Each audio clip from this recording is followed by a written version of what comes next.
When it comes to stories that you were interested in telling that weren't, of this high school era, what were some of those stories that you really enjoyed uncovering that other people haven't or have missed or during that time?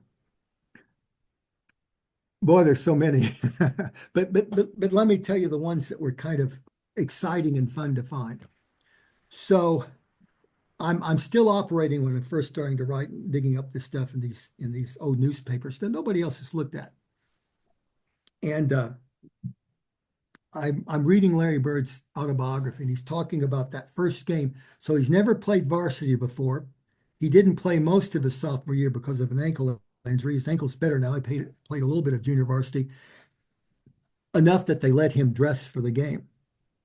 So he's at a sectional game, and that's a big deal. No matter what level of the state tournament in Indiana, sectional, regional, semi-state, or state finals, they're all it's the dance, Mhm. and there's a lot of pressure. And so in those lower levels, you're playing your old competition. You're playing the local people you've competed against, you don't like anyway. And so Larry's sitting there, and he hears his name being called, and he realizes the coach is putting him into the game. He said, "Oh my gosh." So he goes in the game, and here's what he says in his biography. I'm paraphrasing somewhat. He says, "I go in the game, and boom, I hit a long one, pandemonium, boom, I hit another one, boom, another one. I'm rebounding and I'm passing and I'm playing defense, and I'm scoring. And then I score the two winning foul shots. And the next day, the paper says Larry Bird saves the day." Well, Kyle, I was pretty damn excited about finding those articles. I just couldn't wait.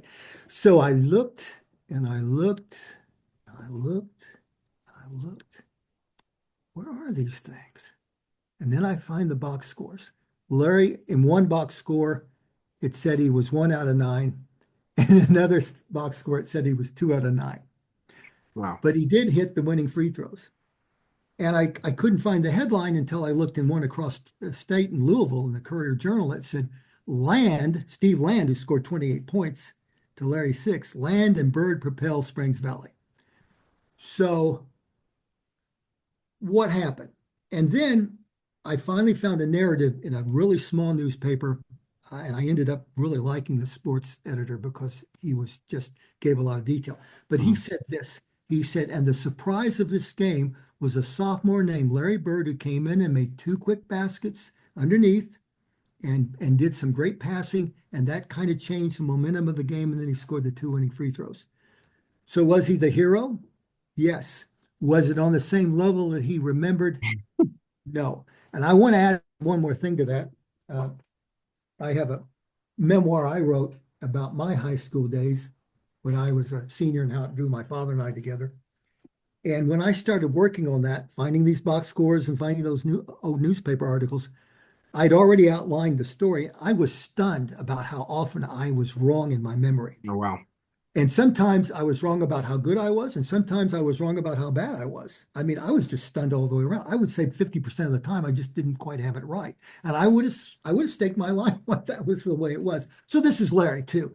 But the main thing about that story is it's how Larry remembered it that makes the difference. And that's true for all of us. It's how we remember it and what we draw on it for the rest of our lives uh, that makes that kind of difference.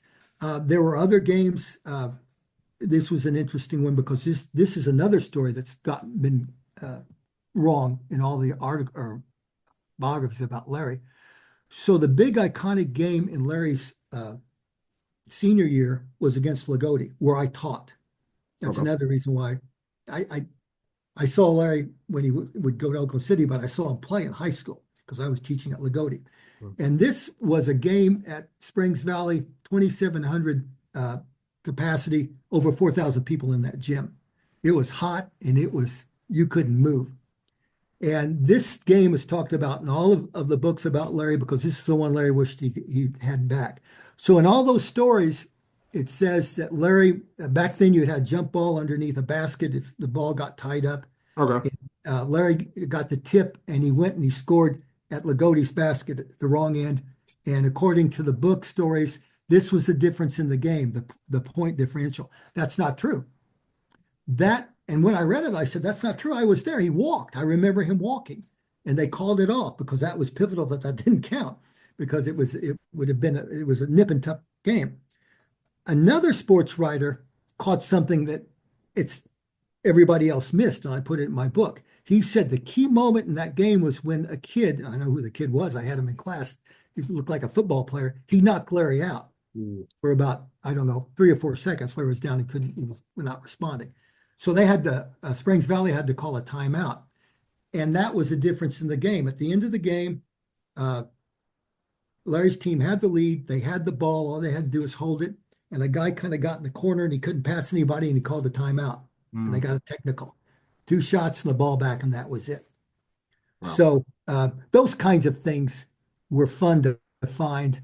And there were just several things about Larry that I found people saying that, boy, if they'd only known what they were talking about. Some of those passes that he started doing, that was in there. I mean, sports writers didn't even know how to describe it. And you would see the different ones. And